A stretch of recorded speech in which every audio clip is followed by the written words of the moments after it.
Hi எல்லாரும் சுகமா. நிறைய திருட்டு கேள்விப்பட்டிருக்கிறேம்மா. நான் ஒரு ஆளை உயிரோட திருடுறத கேள்விப்பட்டிருக்கிறீங்களா? Let's sing with me. திருடுகிறாய் திருடுகிறாய், யாருக்கும் தெரியாமல் திருடுகிறாய். முதலில் என் கைகளை, இரண்டாவது கைகளை, மூன்றாவது வெட்கத்தை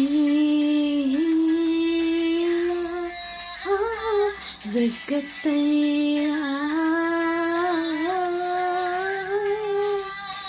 ஒவ்வொன்றாய் திருடுகிறாய் திருடுகிறாய், யாருக்கும் தெரியாமல் திருடுகிறாய். கடும் திருட்டு இது. எல்லாரும் அவதானமாயிருங்க, இல்லையா உங்களையும் கொண்டு போயிடுவாங்க.